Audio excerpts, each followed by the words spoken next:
Okay. My name is Barry Loveland, and I'm here with Catherine McCormick, who is our videographer, and Emily Armando, who is our intern for the semester. And we're here on behalf of the LGBT Center of Central Pennsylvania's History Project. And today is October 9th, 2016, and we're here for an oral history interview with Nikki Knerr. This interview is taking place at the home of Bernie Pupo. Nikki, do we have your permission to record the interview today? Sure, thank you. Okay, great. Well, let's kind of start at the beginning. Where were you born and when were you born? Oh, now you're getting smart. Can't lie about the age, right? I was born in Harrisburg, 6/12/45. And I had a business in Camp Hill, which was a printing business and graphic design business for 25 years or so. And then I retired and moved to the wonderful place of Rehoboth Beach, Delaware. Okay, great. And let's talk about your childhood growing up. If you could tell us about what that experience was like and what your family situation was. Do you have parents, siblings, and so forth? I was lonely. I knew I was different than everybody else, but it was lonely, and I just got along with little boys, They were nice kids, but there's never anything any further than that. But anyway, I always gravitated to the women, but only as to discuss things. You never to go play with them or go out, anything like that. So it was really different. But anyway, my sister is complete opposite of me.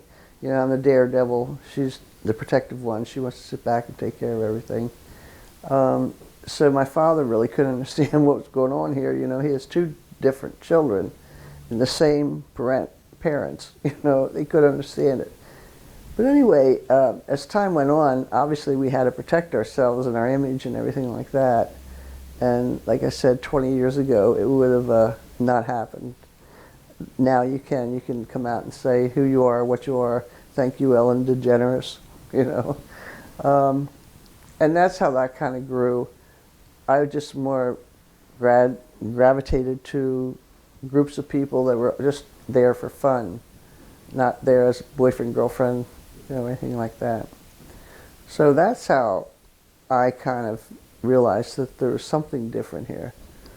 When did you first kind of realize that you were gay or that lesbian or however you thought about that at the time? Well, it's after a while, I would use the answer to that question because I got it a lot of times. I said, since I was two, since I was two, I realized something wasn't quite right here, or wasn't normal. I didn't see it happening outside the realm of this house.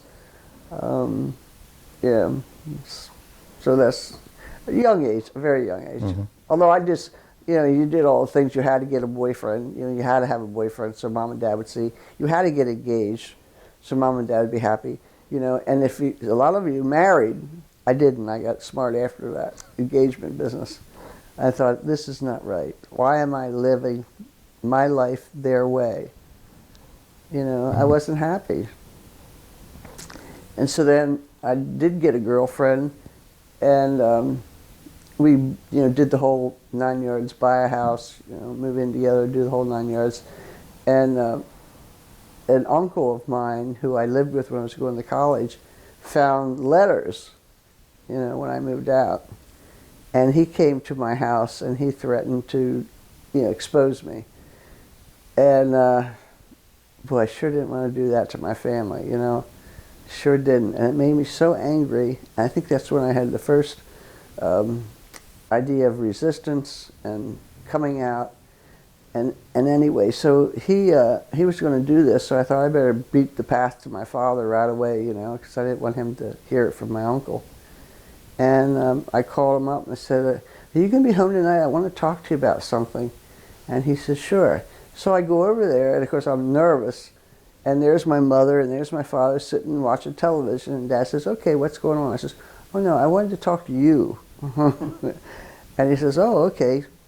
So he came into the bedroom there and he said, what's up? I says, well, I gotta kind of tell you something. You have 2 daughters, and one's homosexual and one's heterosexual. Could you figure out which one's which? And he just kind of, he didn't even look shocked. All he did was, and he was a big man, you know, and didn't show his emotion real well. He just walked over and put his arms around me. He says, yeah, so what? I thought, oh my God, why did I wait so long to tell him? You know, but much easier to deal with him year after year, you know, and this is my girlfriend and blah, blah, blah, you know, and it was perfect from that point on. What age was that when you told him? That was like 21. Okay. Yeah, 21. They never, you know, of course my mother, if she did suspect it, she would never talk about it, you know. It's just so out of the realm for her to even imagine, but she was wonderful about it. And you told her then after you told your well, father? I told Dad, I said, look, you know, Mom's like really, she's just a little tiny thing, and I don't want to upset her world, you know. I said, if you feel like you want to tell her, you tell her, but I'm not going to tell her. Let her be in her little cloud, you know, and he did. He went in and he told her the whole thing, and she was the same way, you know. Yeah, that's great. So then my whole entire family knows, because everyone talks to everyone, and they were all very, very, very sensitive about the issue and very helpful. Wow. Yeah. So. And how many brothers and sisters do you have? I have one sister. One sister. Yeah. Okay. Yeah. But lots of aunts and uncles and cousins, and, you know, because in those days you had 10 babies. You know, you got married, you had 10 babies, because you didn't do anything like work, other than the laundry. You know? But yeah, so that's that part. So after you, what schools did you attend? Harrisburg City Schools? Or? No. Actually, I lived out in Dairy Street, far out there in Lawton area, and so I went to the school district over there, Melrose School, Central Dauphin High School, Okay. York Junior College, Penn State University. You know, so those were like the stepping stones to life. You know, so I did all of that. I wanted to go, because I was an artist, I wanted to go to Pratt, you know, in New York.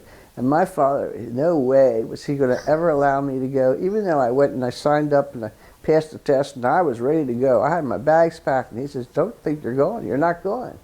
Because he knew that I would end up being a beatnik. You know, that's exactly what his excuse was. He knew it. He knew I'd be on the corners in New York painting pictures and trying to sell them.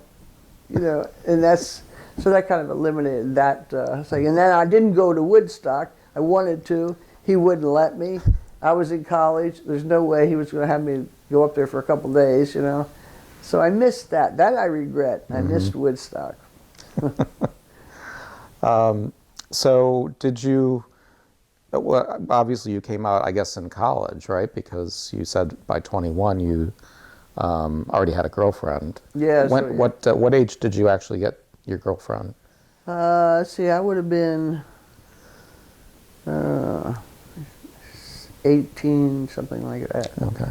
Yeah, it's so long ago. Why do you ask me these questions?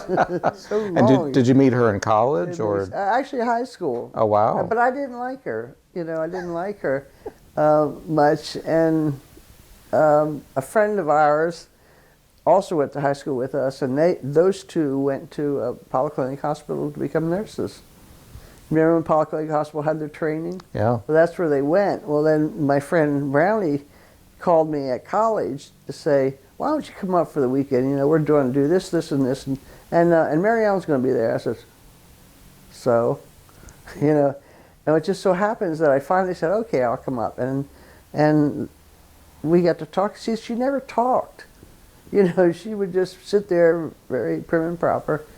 And I think finally we got on that one-to-one. We were able to talk and realize who's doing what and what's doing this. And we fell in love.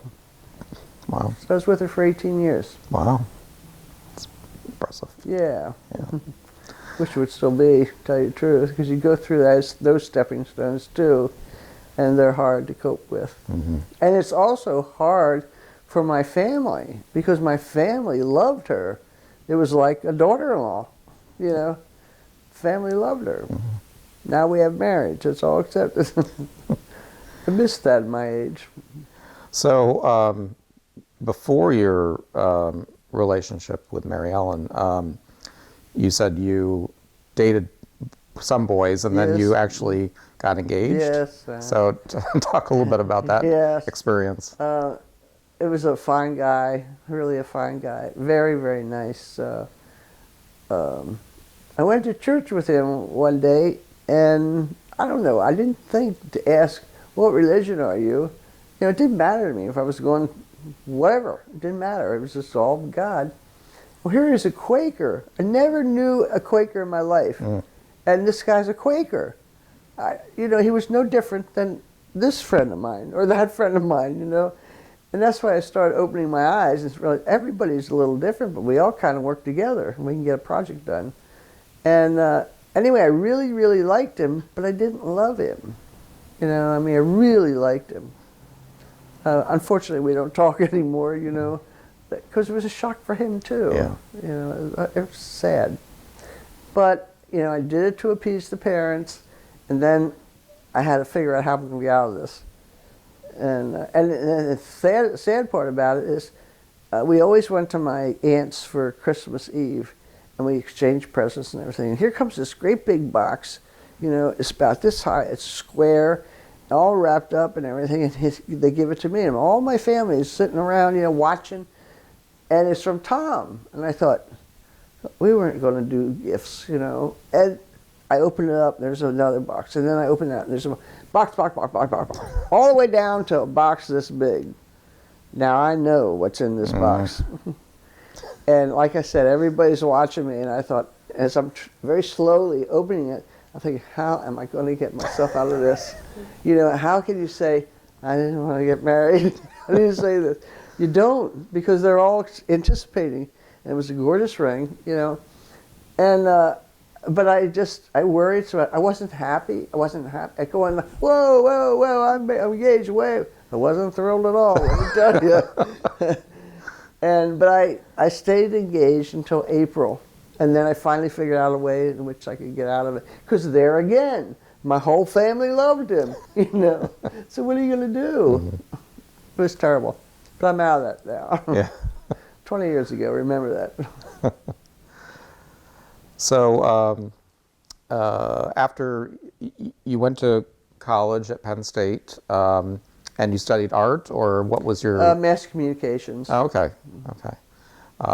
But you've had some interest in art, I guess, your whole life? Is that the... Well, yeah, well, how it turned out then was I would design brochures for companies, you know, and mostly small companies, because they couldn't afford to go to an art agency and have them design a brochure, because just a thought costs $5,000, you know. And so I thought, well, I'll just appeal to the small business people, you know, at a nice rate where I make money, they make new customers. And that's what I did. I built the business, and I kept hiring people, and then what was happening then was I was designing the brochures, designing the corporate images with their logos and things like this. But then I would take it to a printer and have it printed for them. And I got to thinking, this is crap. You know, I have this room here, and I could get a press there, and, you know. So I did that, and I built that business then, but I made them two different entities in case this one didn't go well. I could, you know, get rid of it. But it did do well, and we just kept growing and growing, and I was now their printer. So I was their designer, their printer, and the other printers weren't thrilled because I was bringing them a lot of business, you know, but I had to do what I had to do. I had 20 people to support, you know. And did you start that business immediately out of college, or? Yes. Yeah. Yeah. Wow. It was first in my mother's house, up in my bedroom, but I had this room, and Dad built me these tables and, you know, desks and all this kind of stuff, and I bought one Variotyper computer, which was way back when, and I'd go sell the job, I'd run home, I'm typing, you know, designing the job. All right, the next morning I take it in to get it approved, then I come back, finalize it, and then take it to the printer. I was so tired. By the end of each day, I was so tired because I'm running back and forth to all different printers, you know, and sometimes the turnarounds have to be like, you got to turn it around the next day. So I thought, oh man, I can't do this anymore. I got to hire somebody. Can you imagine? So then that just multiplied, you know. And what year was it that you actually started the business? The year would have been 1967. Wow. 1967, yeah. Yeah. That's amazing, yeah. My sister, of course, was, you're crazy, you're crazy. Why don't you just find a husband and get married? Well, there's a small problem. You know, that's what she would, you know, she just was not for this whole project at all, but has since come around to understand it was the best thing, you know, for me, and appreciates me. So once, at some point you moved out of your room with the business and you moved into a location. When was the first time you opened a location, business location? It had to be like 2 years, something like that. I should have done it a lot earlier than that because I was just running out of room. But then what I did was I moved over. Well, one of the printers that I had been dealing with asked. He had a big office over in Walnut Street in Harrisburg. I guess that's Harrisburg. And he had this room in the top, and he said something about, why don't you just come over here and set up here? Well, he was looking at it because the convenience of it. He didn't have to go around and waste his time. He'd just bring it up the steps, give it to me, I design it, and give it back. And I said, okay, but in my mind, I'm thinking he's giving me this room. You know, I didn't know how to pay for it. You know, and it took me a little while to get used to that idea because I was nervous about, well, what if I didn't make the money? I couldn't pay the rent. Oh, I'll be thrown out. You get nervous as a kid, and I look at myself as a kid. You know, you didn't know how you could negotiate, you know, or anything like that. But it turned out well, and then, but I knew that I was missing the boat for the businesses over in Camp Hill. And there was a time, and I don't know if it's still the way it is, like it was, that's a different shore than this is a different shore. These are two different kinds of peoples, you know. It's still going on? That's so sad. That's so sad. And I would actually have people here that wouldn't deal with me because I was dealing in Camp Hill. You know, so finally what I did was I left this one open a little bit, you know, just to like one other person.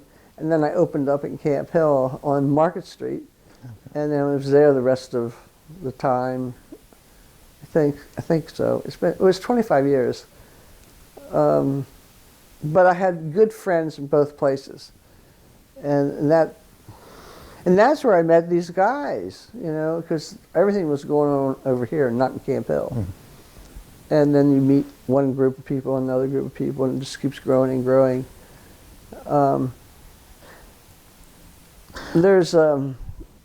you been to Rehoboth Beach? I was just there this week. You were? Yeah. We could have done this in Rehoboth. Camp Rehoboth. Yes. You're familiar with Camp Rehoboth. Okay. A fine organization. And that's what I wanted Harrisburg to have.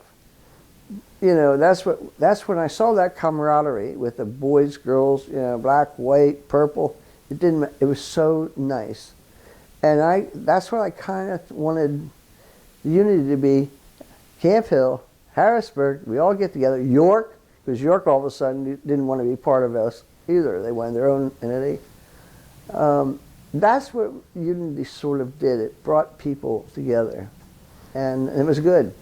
But it's still like that. Doggone it. Why? Yeah. Before we talk, I want to get into the Unity Festival, but before we do that, I want to talk a little bit about any recollections that you have about the early gay life in Harrisburg after you come out.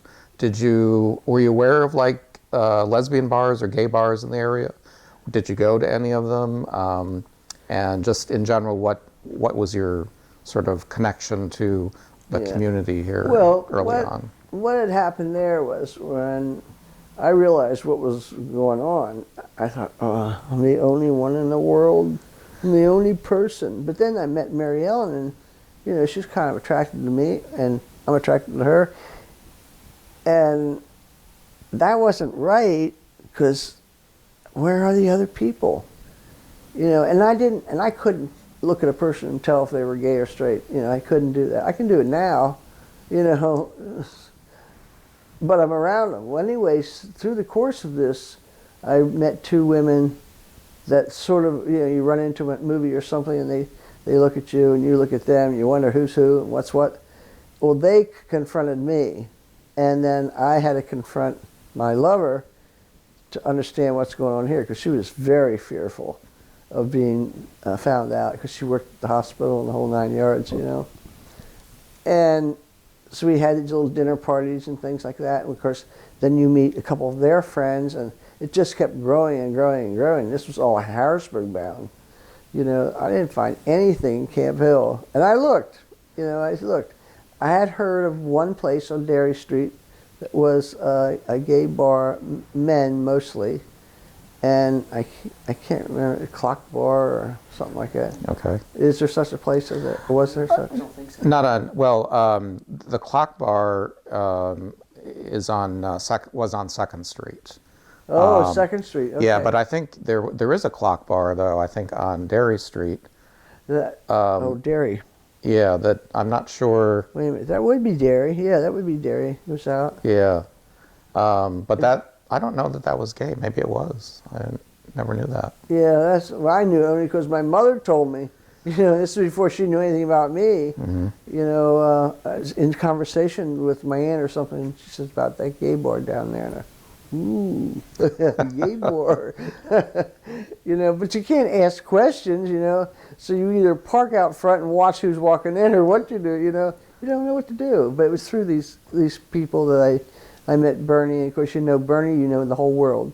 You know, he knows everybody. And so that's how it's grown. Did you ever go to the D-Gem? Oh, yes, I did. Did you? Yes, Yeah. I did. Every Friday, Saturday night, you betcha. You betcha. That place was really wonderful. So what was that? When was the first time you went there? Do you remember about the year that would have been? Oh, boy. Now you're really taxing my brain. It would have been in the 80s, early 80s. Okay. Yeah. Yeah. Again, my girlfriend was very, very upset about even acknowledging that we were gay. You know, she just couldn't handle it. But anyway, over time, we finally brought her out and realized that it's okay. But I mean, she would like sneak into the bar and and sneak out of the bar. It was terrible, you know. Poor thing. But I was the same way, you understand. But I was just a quicker learner. You know, she just wanted the protection, but she's fine now. So what was the D-Gem like? We don't have too many Wild. descriptions of that place in our interviews, so I'd like to get more from you if you Always recall. packed. The place was always packed, and you had these little tables which you had to reserve. Yeah, because I mean there was a lot of tables, but you needed more. The place was packed. Wow. All the time. They had a nice dance floor. Everybody's dancing, having a good time, boys and girls. And the owners were two women, and they had a lot of male friends. So their male friends would come and take up half the position of the bar. But then they started intermingling with each other, and we started becoming friends with them. They became friends with us. They had parties, like picnics outside of the bar, out in the parking lot. Oh, wow. Yeah, they really did a good job of bringing us all together. Yeah, we all felt like this was our home. Mm-hmm. You know, it was the only place in town, too, at the time. Mm-hmm. I mean, for the mix. Yeah. Mm-hmm. Yeah, it was very nice. I'm sad it's not still here. Yeah, because I don't know if there's a girls' bar here or not. I don't think so. Not right now. Yeah, and we all say girls' bar, but it's always mixed, Yeah. which is fine with me. I like it that way. Because I think I have more male friends than I do female friends. It's weird. Was there a lesbian bar or a mixed bar like that before D-Gem? Or was that the first that you were aware of? That was the first that I was aware of. Okay.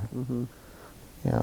Did you find out if there was one before? We heard that there was one before, maybe in the same location as the D-Gem. That's possible. Yeah, but I don't recall now what the name, Shadows maybe, or something like that.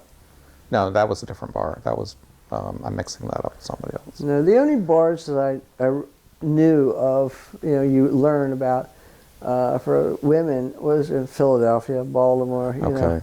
Did you ever go to any of those? Oh yes. Yeah. What is it? New Hope. New Hope had wonderful bars. But we never got that kind of a bar in this area, those kind of bars, because they were really bigger and better, really. Although this was fine. This was home to me. It's a little D-Gem. Yeah, good. Well, maybe you could talk a little bit about how the whole Unity Festival idea came about. Okay, as you know, I'm experiencing all this stuff as a newborn child, and I'm meeting all these friends and finding out they're not purple, they don't have green eyes, they're just normal people. And over time, I kept being drawn into that, and meeting more and more people, mostly men, but it was turning out to be a wonderful relationship. But, when AIDS or HIV hit, it was like everything was, we were all ready to go and be locked up in jail because we were the cause, so they say, we were the cause. And I'm just like, what is going on here? And I had a friend that was in Idaho, he was a doctor, and he wrote to me, he says, something's coming down real bad. And I said, what do you mean? So he told me what's coming out in the news, and it's amongst the gays, and they're passing it on, and blah, blah, this, and blah, blah. And I said, you got to be kidding, this can't be. And then I started looking at it more, and all of a sudden I see my friends who had, I saw them yesterday, they looked great. I saw them today, they're dead. It was terrible. And it was in droves of people, not just one or two a week. It was in droves. And I just couldn't believe it. And nobody was doing anything about it. Nobody was offering help. Nursing care, everybody was, don't touch me, man, blood, nope. It was terrible. So, and I ran with these guys, and I would talk about it often. But then all of a sudden, I'm at my sister's house, and my brother-in-law and I are out by the pool, and he said, what are you doing? And he knew what was going on with me. So I said, I don't know, I'm really upset about this HIV business going on that I read about. He says, yeah, I read about it. He's saying, he's a doctor. He should tell me this is going on, not me tell him. Anyway, but about a day or two later, he calls me up. He says, I want to talk to you for a minute. So I go up, and he says, where do you think, who gets AIDS, who gets HIV? And I says, well, it's the gays, He says, Nikki, we have droves of women coming in from Carlisle to the Carlisle Hospital. They're not all prostitutes. They're not drug dealers. There's no needles. These are young girls, straight girls. I look, are you kidding me? How could this be? Well, then more and more articles were coming out and saying, hey, this is not just a gay problem here, folks. This is all over, everybody. So then I was talking with the guys, and I said, we need to do something. We need to raise awareness. We need to get involvement from the straight organizations to put some money in and take care of people. Even for somebody to come and give someone coffee or water, they can't even move, they're so sick. We needed people. So then I said, what can we call it? And I didn't want to call it Pride Festival because I was developing the brochures, and my employees are all straight. And, so I was kind of worried about that. I'm trying to cover that as well. Anyway, so Bernie just says, why don't we just call it Unity? Because the point was, I was trying to unify everybody, every sense of the Catholics, the Lutherans, the Quakers, everybody. And it was a perfect name, Unity. Cool, that's cool. Well, we didn't have any money. I said, all right, let's do it at my house, because I had 6 acres, and in a nice area. But you have problems there too, because you have a swimming pool. You can't have anybody drown in it, so you don't go in it. So you had all these kind of obstacles I had to overcome, and I had a neighbor that was really nasty, and she saw all this activity, and she calls the cops. And so I go to the cops and explain what I'm doing, that I'm having this Unity Festival in support of HIV, awareness. And they were perfect. They were perfect. They came and they sat on the top of this hill looking down and making sure everything was okay, and it was perfect. They told me I had to shut the music down at 11 o'clock. I understand that. We're in an area, there's homes everywhere. Not a problem, And then also the problem was, where were we going to park all these people? Yes, I have 6 acres, but I didn't know how many people were going to come, So what we did is we talked to this, I forget what school it was, we talked to the school and we asked if we could borrow their buses, and we would bus them from the Ross Point Business Center to my house. Which was perfect, so that all these cars wouldn't be in the way of the neighbors or anything like that. And it was just perfect. It came in, people came in, they paid their bill, came in. I had music, I had vendors where you could buy T-shirts or whatever they're selling. If they were doing jewelry, it just turned out so great. The first year was 750 people. Wow.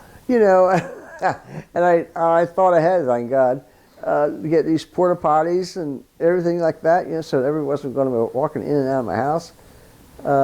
It was so much fun, and it just made me feel, my heart was like that big. See all these people, everybody, and even parents with children. It was just just gorgeous. It was just a gorgeous thing. But now what do? You got 750 people here. And they're going to want to come back next year, and where am I going to put them? Because they're going to multiply. Yeah, obviously it's going to multiply. Mm-hmm. And then I started looking around, and of course I was doing work for Ski Roundtop. I was doing their brochures. And I thought, this is the summertime. That means there's no snow. This probably just sits here all summer doing nothing. So I went to the owner, and they rented it to me. I couldn't believe it. Explained the whole situation, not a problem, and then we had 5,000 people. Yeah. So we really did well then. And then it was getting like, it was my job. I was paying more attention to this than I was my own business, because it just kept growing and growing. And our horizons were expanding to different cities and states. And it was, and I advertised in all the gay magazines or newspapers or anything that was gay oriented. We advertised in, and it just kept bringing more people. That's how we craved activity, And you have a program, you're going to have people, because there was nothing for them. Right. And the whole concept of helping each other, and it was just incredible. A good feeling. Mm-hmm. And I had the greatest support among gays and lesbians for this whole thing. They offered to do any job for free. And they went around the campground making sure everybody was doing right. They didn't need anything. It was all volunteers. Nobody got paid. Mm-hmm. But it was a wonderful time. We were just thinking about this last night. We were all talking and laughing about some of the activities that happened, and we had this, I forget her name now too, and she was from Baltimore. She's a drag queen, but she was a huge drag queen. She was huge. I didn't know it. I'm talking to her on the phone, and she sounded great, and she was so happy, and we just chit-chatted for a while, and I heard that she was very good. Well, I didn't know much about drag queens, Anyway, so I said, well, do you think you can come up? Oh, yes. Have this for me and this for me. I didn't know I had to have fruit, special place for them to get dressed. I didn't know that, so we built it, you know, just so they'd have a little dressing room and stuff like this.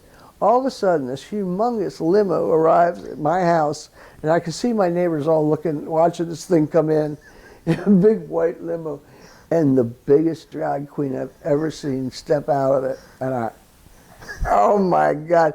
I'm thinking, is that stage going to hold that woman? You know, or that man? I'm not kidding you. But she was so fantastic. Everyone loved her.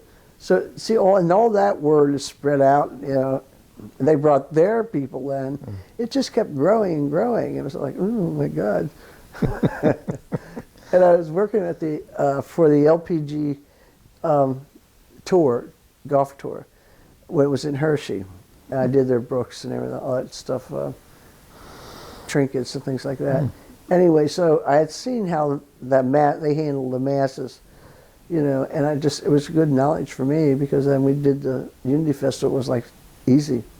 It really was easy. And there was no problem getting people help. They could hardly wait to get out of work and come over for a meeting. You know, a meeting. And then there for a while, it was, you know, every week we were having meetings. And then closer to the thing, it was every day we were having meetings. These people never did not come. They came all the time. It was a great experience. Sorry you missed it. Yeah. Yeah, I missed the first one. I did go to the second one. You did? Yes. Oh, thank you. Yeah, it was amazing. Oh, thanks. So, tell me a little bit more about like what other entertainment you had at the first festival, and then Okay, that was kind of easy to put together, like I said, because we didn't have any venues for things like that. You know, we didn't have a place to go. We weren't allowed. You know, if we went into a place, we couldn't. 2 girls dance, 2 guys dance. Couldn't do it. You know, so providing that venue was easy, and knowing that I would have a response to it. So what I did was I looked around at what we had here, and the men's chorus was in existence, early existence, you know, but they weren't getting any programs where they performed, you know. So I thought, gee, the Unity Festival, that would be nice to have them perform. And then a lot of people would see them, and it went over so well with them. Then we had the Baltimore men's chorus come up and sing one day, or one time, and then and of course we had a couple of drag queens, this big one being the best. We had, I'm trying to think of the girl that was a big hit with a guitar, Suede. Have you heard of Suede? Mm-hmm. Okay. Yes, she's still doing very well. But she was like in the early stages of her career too, so she would come to Harrisburg and perform at the Neptune. Okay, well then when I got to know her, I thought, oh, she'd be great. She had a girl following that was unbelievable. So I got her to agree to it. Now there's a situation where I'm a novice to this. I didn't know I had to find a piano for her. You know, I knew I had to provide a stage and electricity, and that's it, you know. I didn't know I had to have a piano for her. I didn't know I had to have, she's the one that wanted fresh fruit and steamed shrimp and all this stuff, and a large dressing room. So I just gave her the bottom of my house and said, go set up there. So she came, brought a great amount of people from all over. I'm trying to think now. Bobby Carr Mitchell was, you remember her? Mm-hmm. Is she still? Oh yeah, we interviewed her. Yes. Yeah, did you really? Yeah. Okay, well Bobby was with another girl originally, and the other girl committed suicide.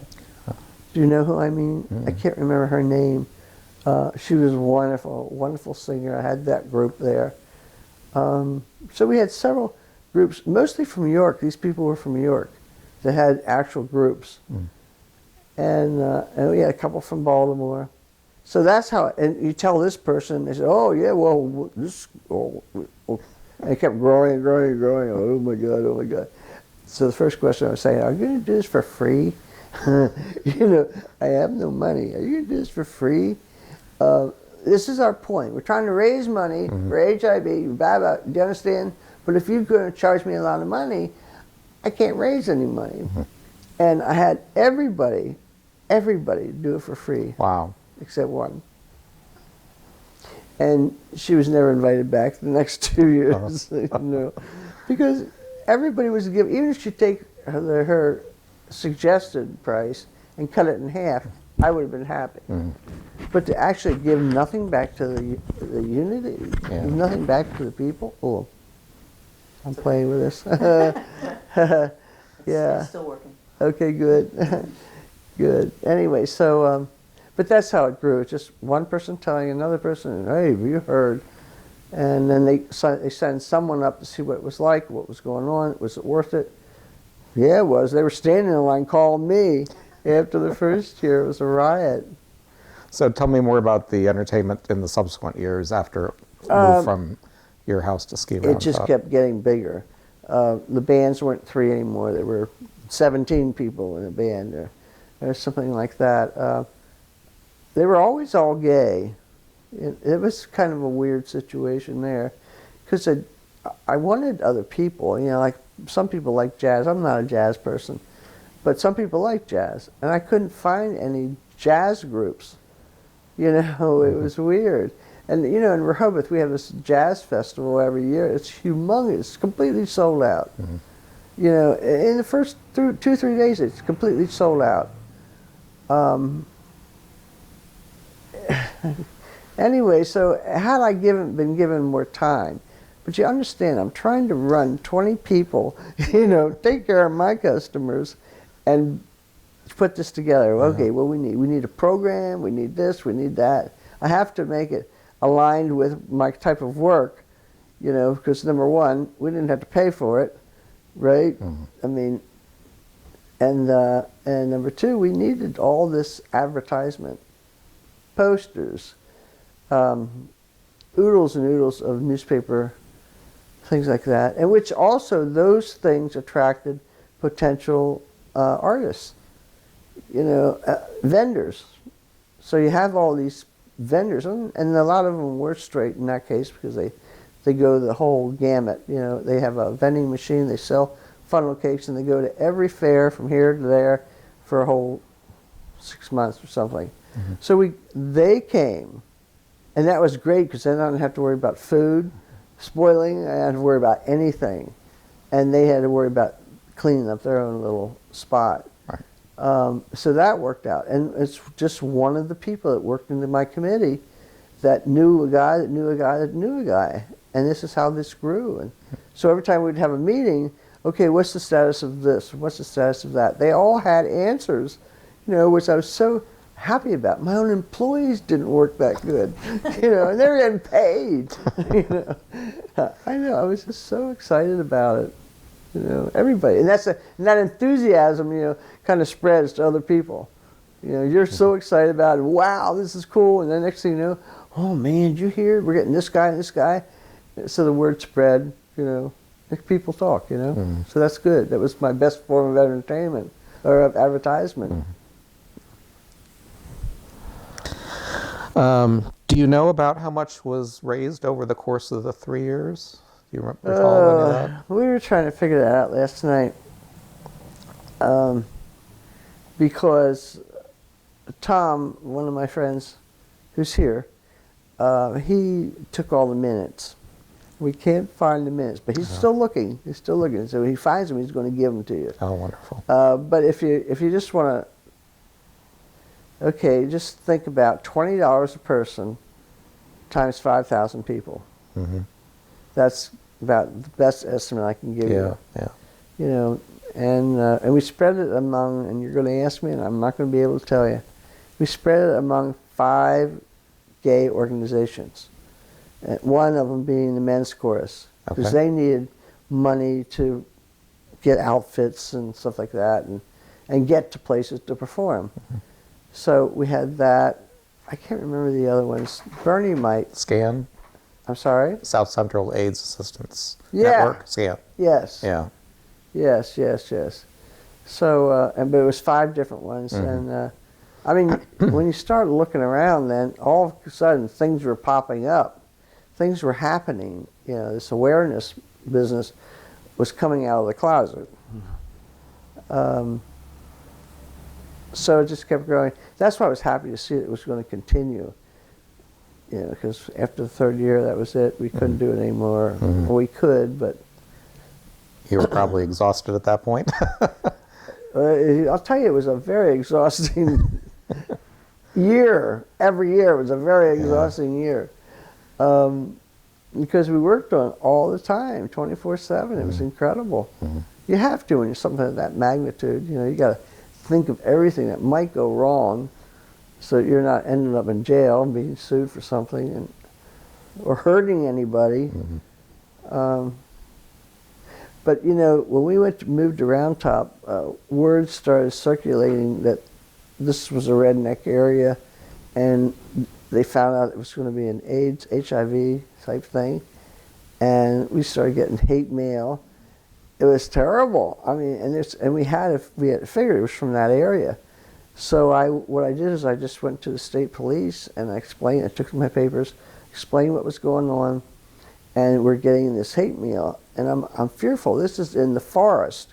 You know, these guys can be in the mountains there with guns and they shoot all our people. You know, what am I going to do?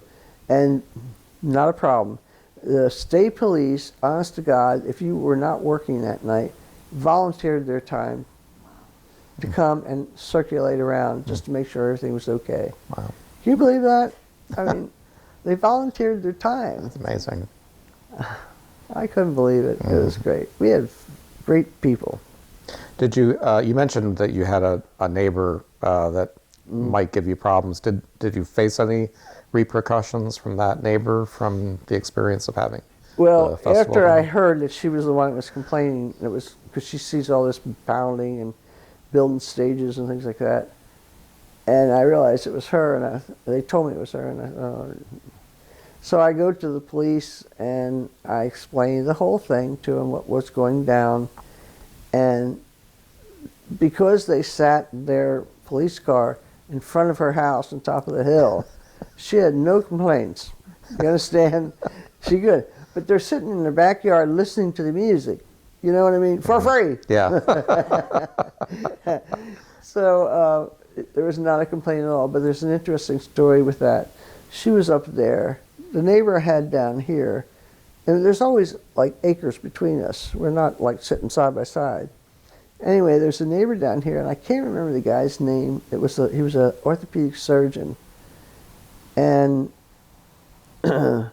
he was doing work. He worked for the hospital, but he also was doing work where he'd go to Africa, and he'd raise money. He'd come back here, raise money, go to Africa, and build these little clinics, you know. And then he'd get his buddies from all over the United States who were going to give up a week of their time, and they go to Africa and they do operations, you know, for free. It was incredible. He's the nicest guy, the nicest guy. Well, he had this, and I had sent a letter to all these people saying this is what I was doing, so they all knew what was going on. Thank you, Jesus, you know. And all of a sudden, one of the guys came, and he was standing way out in front of my driveway. The driveway was a football field long, you know, so it's a distance. He's standing out there directing people in, or vendors, or whatever the case may be. And this young lady in her 20s walks up to him and gives him a $100 bill and says, "Give this to Nikki. You know, this is wonderful what you're all doing, blah, blah, this." And she leaves. And here it was, this doctor, it was his daughter. Wow. You know, she was home from Africa because she and her husband were now joining her father and going around and caring for the Africans. A month later, she's in Africa, her father's here, and she and the husband came across this water where there's elephants in there and the trainers are washing them down and everything. I don't know what happened, if it was the color she had on or what, but the elephant came flying out of that water, went over to her, picked her up with his trunk, and just kept slamming her down and killed her. Oh, and you know, I couldn't believe that poor man, her husband, and her father and mother. There haven't been right since, you know, because that was such. The husband couldn't do anything. This is a monster elephant, you know, and then he wraps himself around this young lady and just kills her. I couldn't believe it. I'll never forget that story, you know. So they had this humongous funeral, and where are you going to park all these cars? And so I just went out and said, hey, use this land, just park, you know, just do this. Don't worry about it, just do it. And I mean, we're talking about hundreds of cars here. They came, it was terrible. Can you imagine that? Her father then quit working here, and I had heard that he moved to Africa, and he had just continued billing everything for them, and still bringing the surgeons over to work with him. So he did a fine job, and unity. Yeah. You know. Let's see.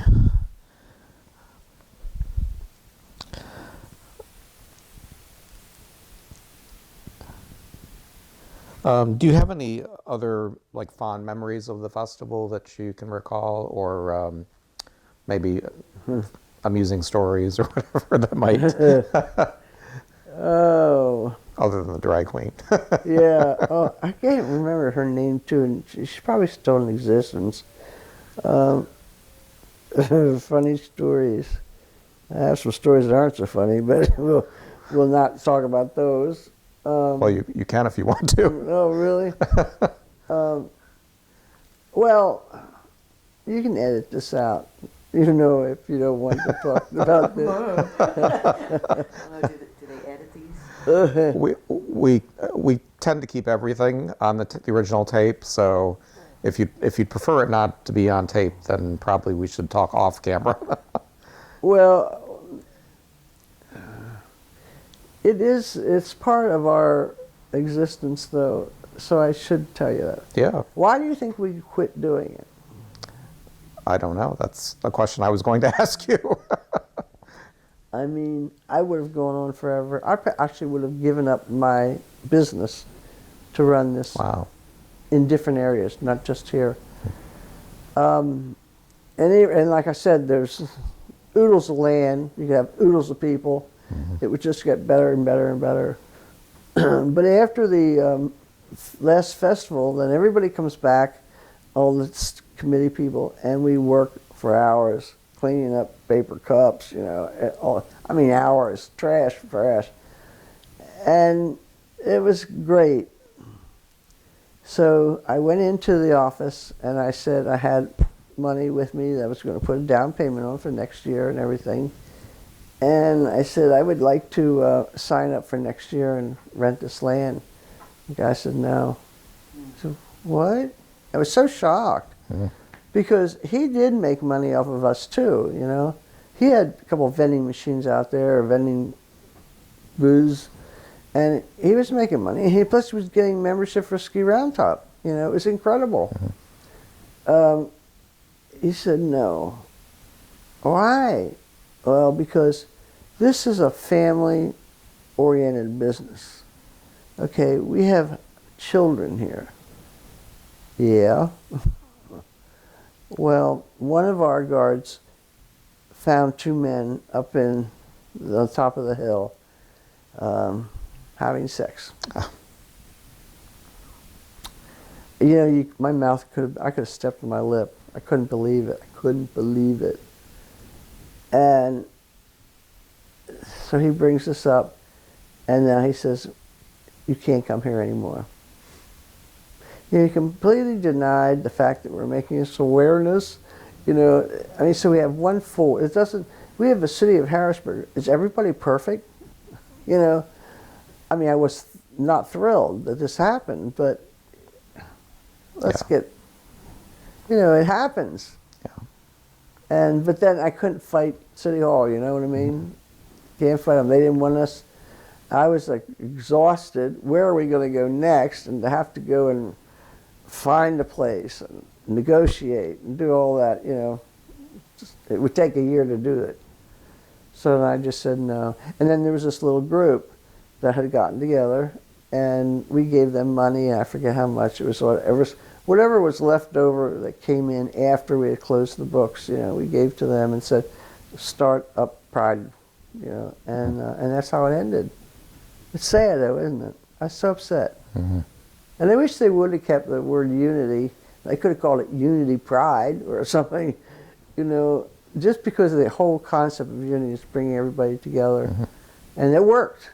It really, truly worked.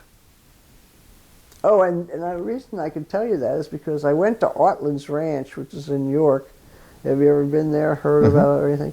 Okay, that was a big dance floor, lots of people.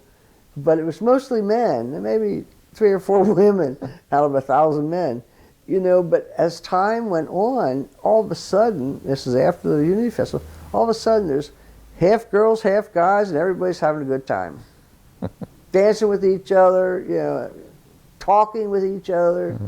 It was great. Just great to see that kind of thing happen. I'm happy about it. Mm-hmm. And these kids that worked with us, they should be happy about it too, because they did a fine job. Mm-hmm. Can't think of anything, Bernie, did you interview Bernie? Bernie would probably know all kinds of things that happened, because see, understand, I'm running from the gate to the top and the gate to the top, and he's actually handling what else is going on. And we had a booth camper set up, and that's where it's like your home port, and the money's all being handled there, and guards, and it was just like a wonderful system we had. But I didn't get a chance to get around to see the people, because you have to understand.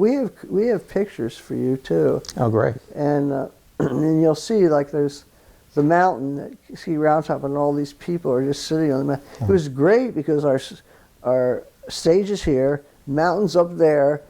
I didn't have to put any bleachers in, They just sat on the ground, brought their coolers. It was great. It was so great. But it was also a very, very dry summer. Okay, so my idea was at the very end, when the men's chorus sang the last song, they'd all light a candle, and hold it up, which would have been just beautiful, But it was so dry, I couldn't take the chance. Mm-hmm. I just couldn't take the chance that somebody would set the forest on fire. And can you imagine then? I would have shot myself, I think. But yeah. Well, good. Let's see. Let's get back to.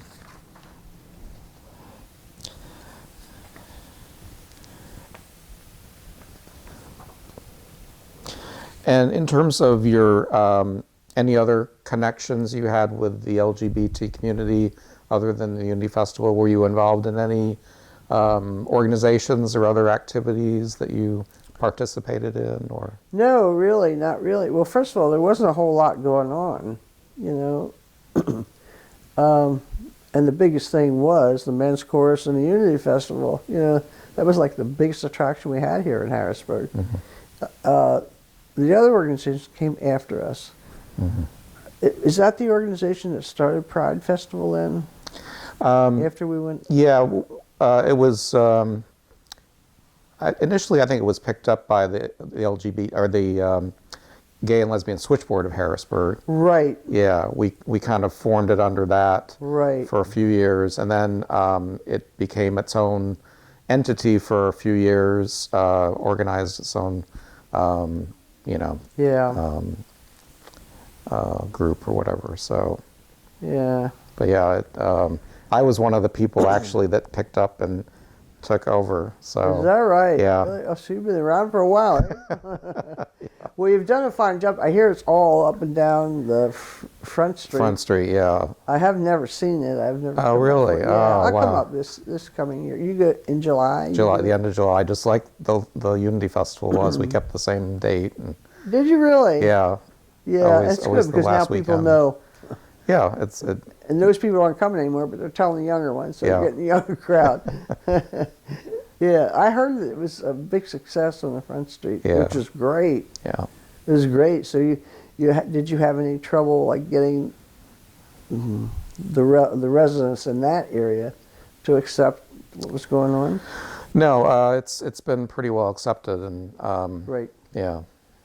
So. Super. Yeah. And it's well, you know, it's really in part to your legacy. I mean, it's really points to your involvement and your legacy in creating what that really was. So Yeah. it was a good model for us to continue. So Yes, that's one thing. I forget who handled that on this side of the shore, but you have all these businesses here, and everybody's got their heads, covered, and they don't want to hear about it, see about it, or anything. But we started knocking on doors and asking if they would donate money. mm-hmm. Because we started with nothing. I mean, not one penny. And so I carried the bills as much as I could, and then I would just explain to whoever's working with it, this is a upfront type thing, and we don't have the money right now. You're going to have to wait, and trust me, I'll cover it.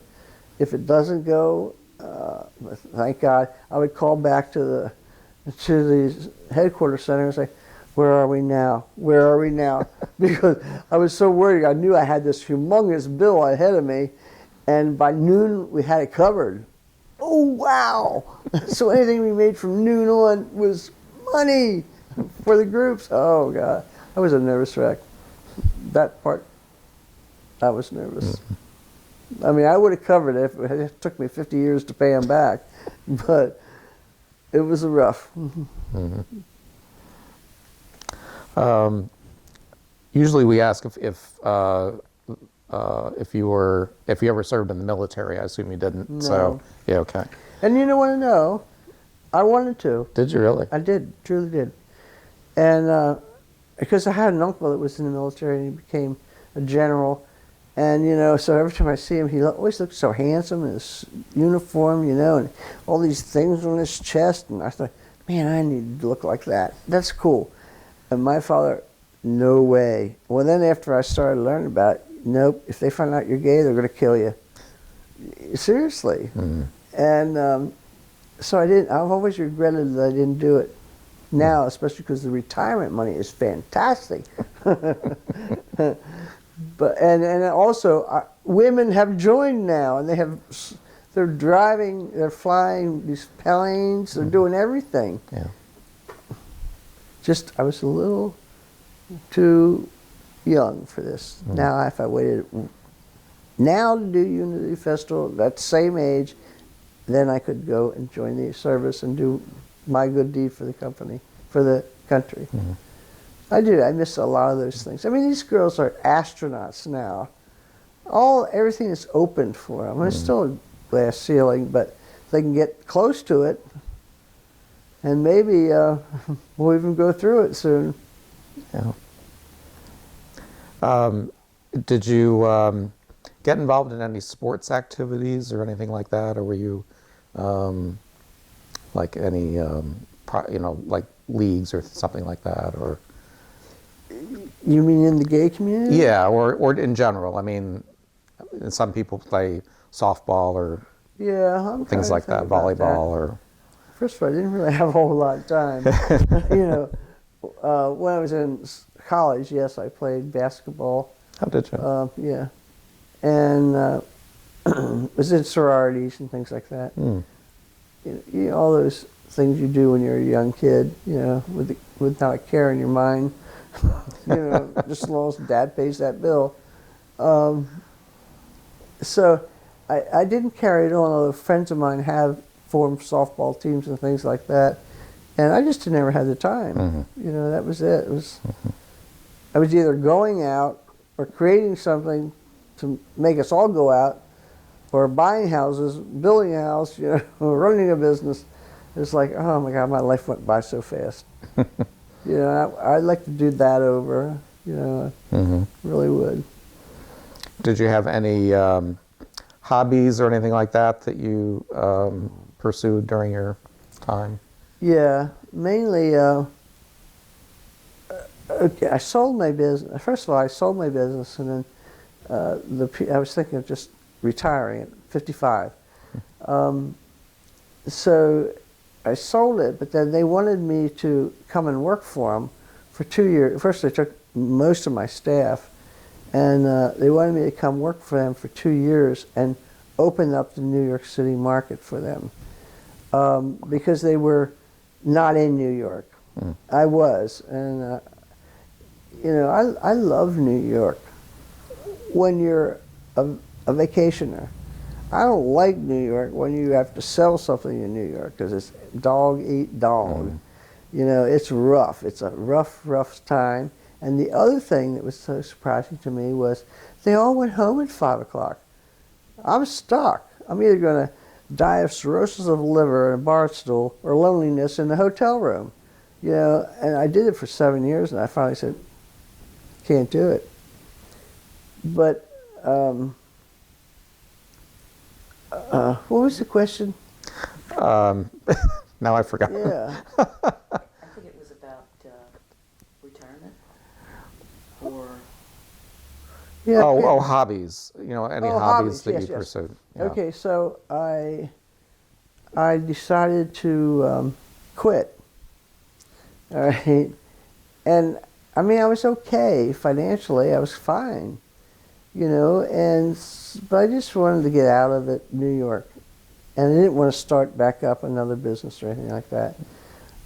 So I went to Florida because I heard about this stained glass guy, and he teaches you everything how stained glass, and I went down there and I took the course. I can't even remember what that was about. So I come back and I'm making all this stained glass, you know, beautiful windows this big, doors, you know. I never made little trinket things. Mine had to be big. So I did it, and then everyone liked it and everything. It was great. So I decided to sell it. Guess what? Everybody loves it, but number one, no one can afford it, or they won't pay the money for it. You know, so you're stuck with all this glass, you know. And so then I decided, well, I'll teach people. So then I moved down to Rehoboth Beach, and I had this company. I started this company. It was called Creative Glassworks, and the neighborhood people started being my students. You know, they were loving it, and I was loving it. It's a form of art that's so different, and you can do anything. And then you buy a lot of money for Band-Aids, you know. So anyway, it was just a wonderful program, but where I was going to go with it, you know, these people are making all these things for their family, but if you're going to think you're going to sell it, forget it, you know. Which is, my father was right. I should never have gone to Pratt, because I would have been painting pictures in the corner and not sell one wrong thing. He was right. Took me a while to realize he was right, though. But yeah, so stained glass I got into. I've not been doing it for several years now. I'm enjoying my retirement and my memories. Did you have any partners after Mary Ellen? Yes. Okay. Tell me a little bit about your other relationships. You know, you do stupid things. You really do stupid things. I mean, here I'm with this person for 18 years, and we had a great life. You know, build a house, build a swimming pool. Place I had this swimming pool I had this 5 acres of land, and I had all these trees. Okay, but I wanted a swimming pool, so I had to take the trees out. Well, I'm not going to pay for anybody to take the trees out. I'm going to take the trees out. And so I had some friends from Philadelphia come up, and we took the trees out. But we had this humongous pile of debris, right? And I thought, oh man, I got to burn this. So I don't know where my brain was, but it sure wasn't in my head. I'm putting gasoline all over the thing and all over the thing. And my friends are standing like behind me, and then my house is behind them. And all of a sudden, I lit a match, and I didn't even get close to it. You know, I lit a match, this whole thing goes up in flames, pushes me back. I fall down, and I had my eyes closed, and I just said, Darth, am I burnt? And she says, no. I says, do I still have hair? She said, these are two questions. I says, she says, yeah, you're fine. I says, is Mary Ellen looking out the door? And she, yes, I knew I was in deep doo-doo then, let me tell you. But fortunately, we did not start a fire to the forest. You know, we were able to contain it, but it was one big rude awakening. But I got my trees down. We had great, and I had great parties, you know. I didn't have just like little parties where 20 people come. So my parties were like 200 people, 300 people. We had pigs and we roasted them, and you know, we did all kinds of crazy things. We had a swimming pool. Everybody comes for a swimming pool. And everybody brings another friend. So I have all these guys who are well known in this area. And I had the sliding board. So there's like 7 guys on top of the sliding board, and they all come down. All of a sudden, this one guy comes down, and he goes off the sliding board onto the cement, boom, and then goes in the sliding board. And I saw this. Man, I flew down there, jumped in, pulled him up. He has a broken collarbone. I didn't know this man. And I'm thinking, oh no, you know, sue. Someone's going to sue me. Oh no. But he was a fine guy. But all summer he had this cast like this, and he had a VW, and he never had the top up. That's all you could get around Harrisburg to go to the bars. Oh my God, when you see him, I was so embarrassed. I was so embarrassed. Oh no, but it became a big joke, and he's been a fine fellow ever since. You know, he never sued me. So those are the kinds of things that we would do. The camaraderie again, you know, this is what, it just kept building, and then the people want to do other things. We did it. So you had a lot of parties at your place. Oh yeah. Yeah. And of course there had to be theme parties. Oh. So like there's a Western party and everybody gets dressed up in Western. We had Halloween parties, of course. Everybody does. And the queens get real happy about that, you know. They can get dressed up, which is a riot. I have a friend that he was so so handy, so crafty. You know, he could sew up anything and do this and do that. And one year he made a dress, a gown, out of 5,000 coffee filters. I am not kidding you. It was huge. 5,000 coffee. This man sewed in 5,000 on this dress. And it was big, long dress, you know. And then somehow he got lights at the bottom of his dress. So, I mean, he would do things like this. He would win all the prizes for the they still have prizes for Halloween parties here? Some probably at the do. bars? Because that's what it was. And then Artland's Ranch was a great one for Halloween. Everybody was there, you know, and that had grown to be a much bigger and better place. But I think they closed now, Artland's Ranch. Yeah, just recently. Yeah, yeah. That's a shame because that's a lot of history there. Yeah. Yeah. Yeah, when they closed, they were the longest running bar in the area. Yes. Yeah. Yes. I remember one time we went down, I was driving, and I had a bunch of queens in my car, and they're all dressed up in their gowns and paraphernalia and wigs up to here. And we go down, we spent the night, and now we're coming home. Okay? And we shouldn't have been driving. You know, this was before all the DUI business and everything. But we came home, and all of a sudden the guys have to go to the bathroom. Well, there's nothing between here and there, you know, so they get out, and they're going to go on the side of the road and pee. Okay, but they had to crawl over the railing that's there, you know. And this one guy crawls over, and all of a sudden I hear all this noise. Well, he crawled over and he slipped on ice, and he goes rolling down that, you know, because those things go way down the ditch. You know, he's rolling down. He's screaming, and we're all out there. We're looking for. It's dark. You can't see him. You know.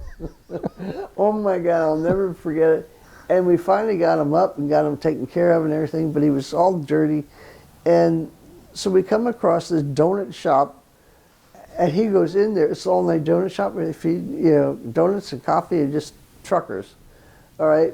So he went in there. He went in there to go to the bathroom and to wash up, and so did the other guy. And the other guy was so funny. He was like this. He's eating his donut like this, and his coffee. He's watching those guys. They're truckers that are over there. If they would have put two and two together, which I think they did, it's a wonder they didn't kill these guys. You know what I mean? It was terrible. And of course, by this time, there's this beard. The guy has a beard growing, because he's been out all night. Oh my God, I'll never forget that time. And even me, I'm like, oh, I'm getting out of here fast. You got to hurry up. But, we do things like this, crazy things. And then we laugh about them years later. Great memories. Mm-hmm. Did you face any kind of discrimination or harassment in your life for being gay? Did you have any incidents that you can recall of? That is a good question. I was in my first year of college, and I have these two friends that I used to play basketball with at Central Dauphin.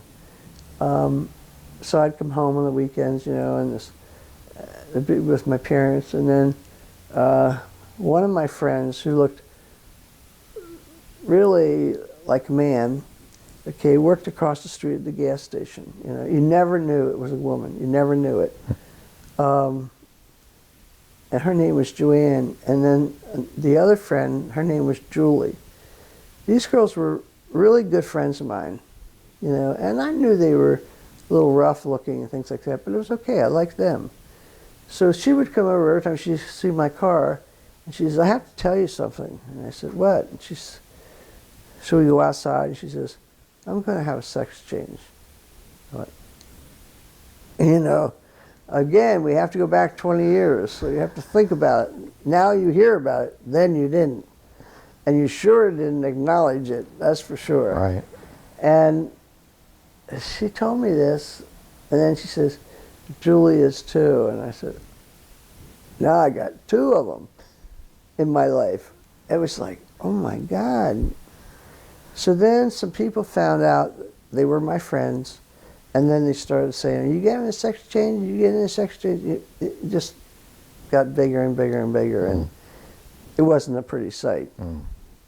And it was, the sad part about it is these girls really had it rough. Really had it. And I'd be like their protector.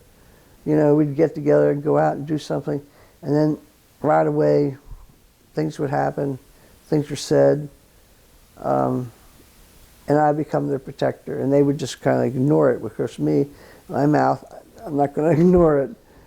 But then I got myself in trouble with that, because they get ugly. I mean, they're ready to kill. Different now, thank God. In another 20 years, it'll be like nothing. Going back to college for a minute, were you aware of any kind of LGBT type groups or organizations on Yes. campus and stuff? Yes. Did you get involved in that at all? Only that I knew they were there. Okay. Yeah, and that was at Penn State?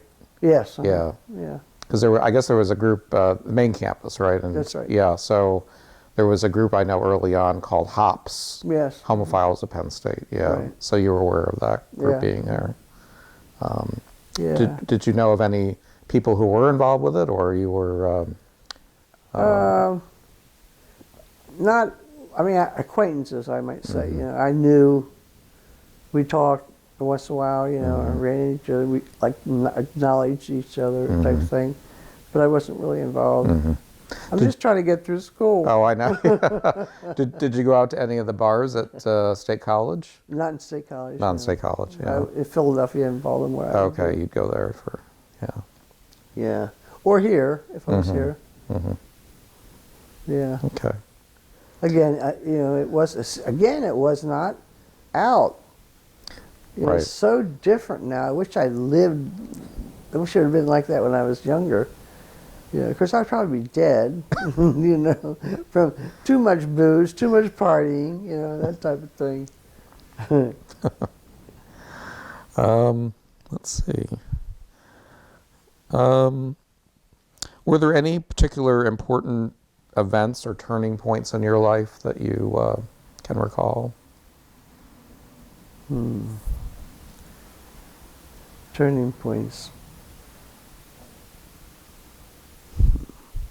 Well, anytime you have a breakup, you know, straight people kind of, it didn't bother, it's like, oh no, you can't possibly be hurting, you know, just because you split from that girl, you know.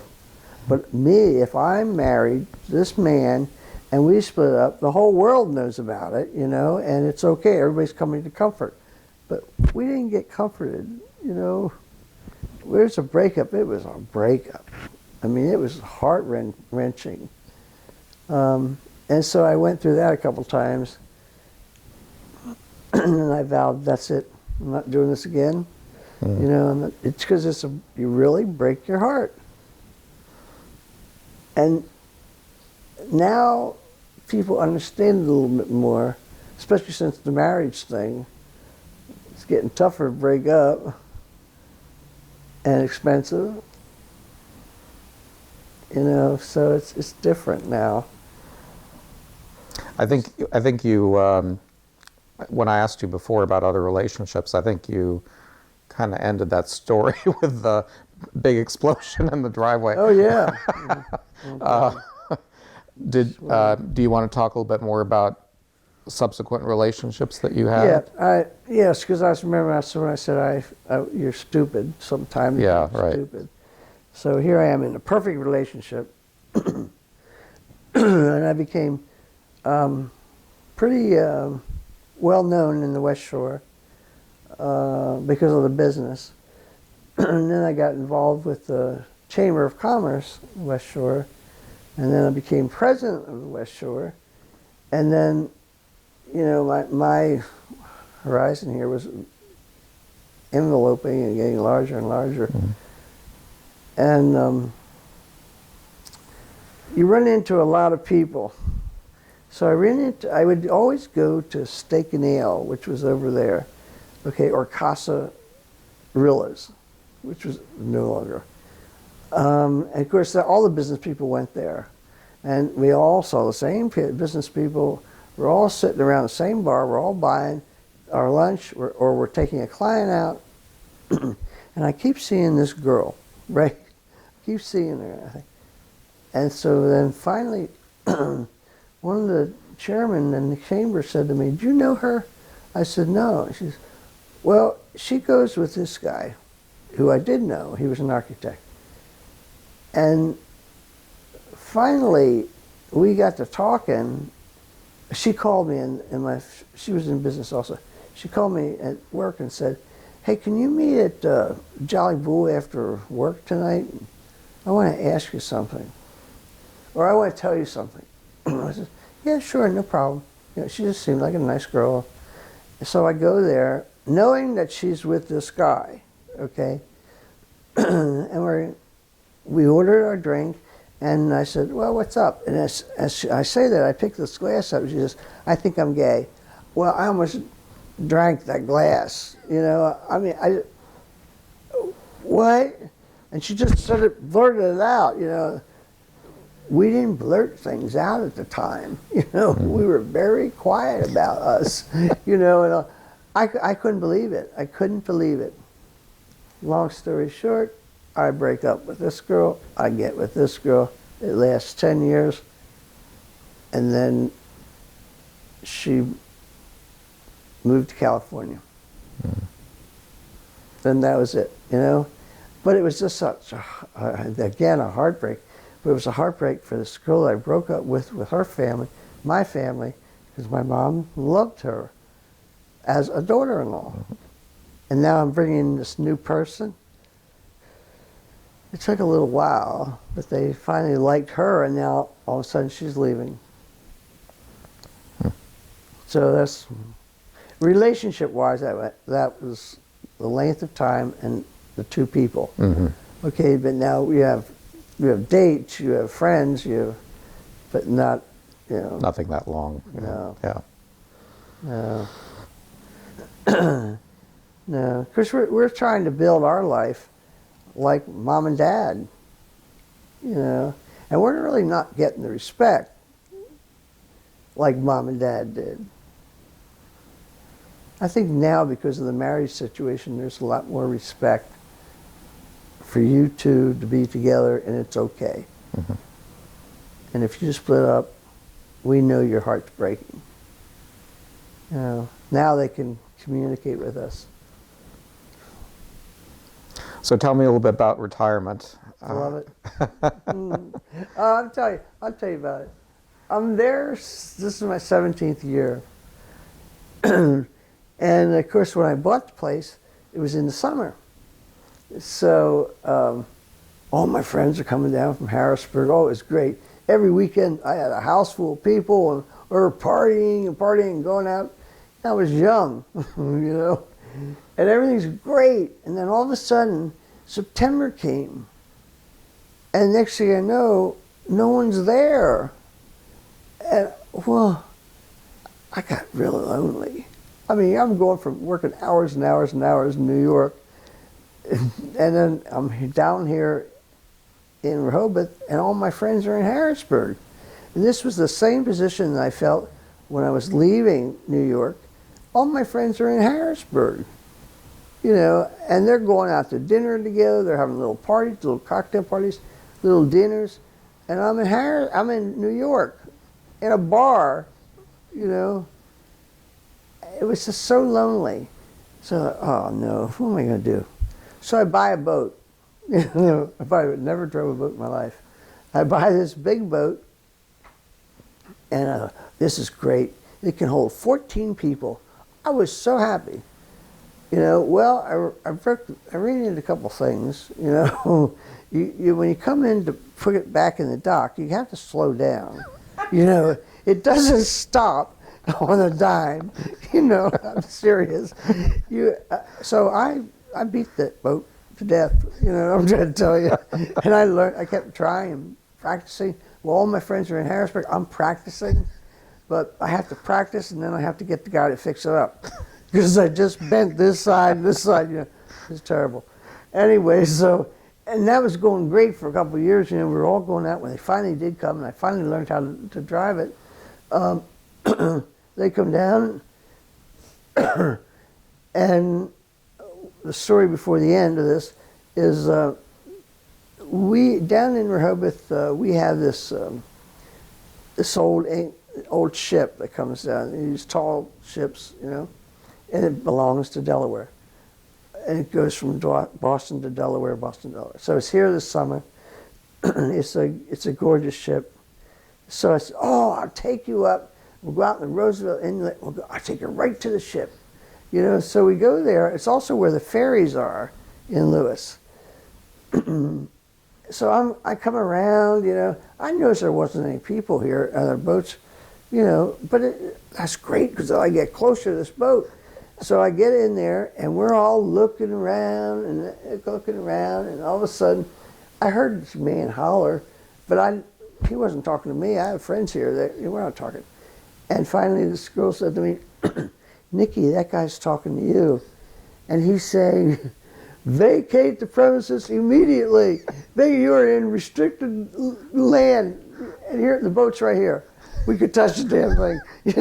But at the same time, when I finally realized I'm in an area, there's a big sign, restricted area, So when I realized what's going on, I try to back up. But as I'm backing up, here comes a ferry. So the undertow from that ferry and the undertow from this boat put me down. I'm down like this. And they said, "Pontoon boat never sink." Bull crap. Bull crap, they do. And then the people go off of them too when that happens, you know, and their camera equipment and everything else. And it took a long while before it finally came up, and I had my mother with me, and I bungeed her to in this chair, in this plastic chair. I bungeed her to where I was driving, and she was such a sweet woman. She's 85 years old, and she's out there. I mean, can you imagine? And anyway, this happened, and it was like everybody's crazy. We're trying to put people back in the boat. And Mom turns around and she says, Nikki, don't do that again. I'll try not to, Mom. Trust me, I'll try not to. I was pure white. My hands were hanging on, because I really thought we were going to go down all the way. I never did that again. Thank you. You hear my voice. I lose my voice. Anyway, so that's what I did. Oh, but what happened at the end of the story then, all of a sudden, everyone that was riding with me before going on the boat, they all bought boats. You know, everyone had their own boat. I didn't think they trusted me anymore. Yeah, they could have just told me. You know, I would have let them drive the boat. I never was really good at it. But anyway, yeah, they all bought. So now what do? Who wants to go fish alone? There was no fishing that day at Golden Bay anyway.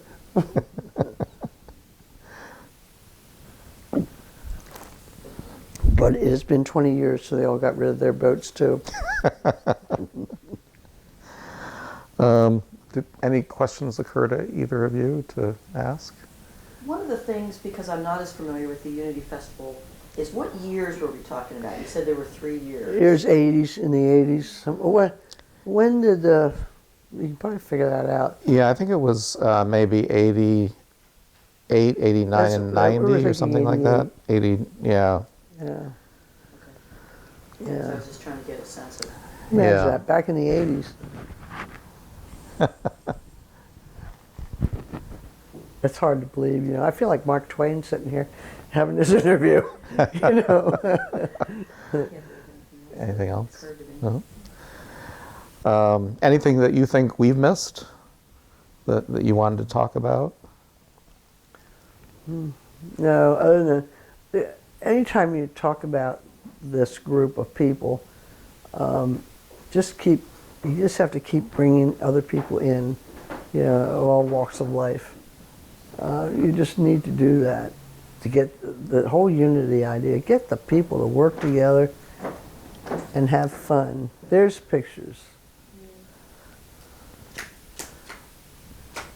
Yeah, I was going to ask you if you had any materials that you would be willing to donate to the history we project. have the shirts. Yeah, Tom has the shirts. Yeah. They're all pictures.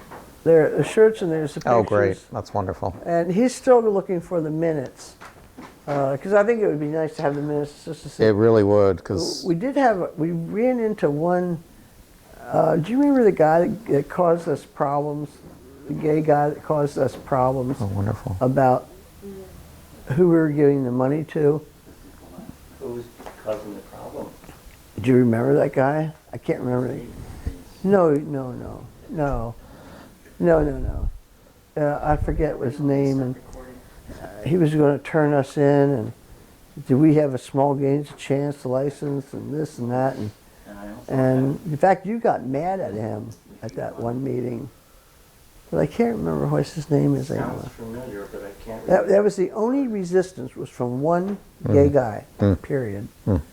And if you want to know so much about the money, why did you get involved in this at the very beginning? Don't come to me 3 years later and tell me, yeah. Well, I don't want anybody stealing the money. I remember the first one, I don't know if you knew this, the first one, I had this guy, he was in charge of all the money. Okay, well, he stayed at my house overnight. You know, we'd be at Ski Round Top. He'd stay there. And we'd go back there that night, and I said, do something with the money, don't tell anybody, including me, don't tell anybody. And I didn't know what he did with the money, but I found out years later that he buried it behind my house. He buried it. I thought he took it out and put it in the freezer. He buried it. Steve Mazikowski. Oh, right. Yeah, he buried it behind my house and then put brush on top of it so no one would know that it was. I was so happy. But, you know, I would have shot him if he would have died and I didn't know where he buried it. You know. You know, can you imagine? Because we're talking thousands of dollars here, you know. And it's a weekend. You can't get it to the bank. And, oh, my God. It was a nervous wreck. Yeah, so that was kind of a cool story. He was a cool guy. We don't see him much anymore. He lives up north somewhere. You know, so we've lost a few people. Well, thank you so much, Nikki. It's been a great interview, and we appreciate Yeah, you sharing thank your you. stories with us.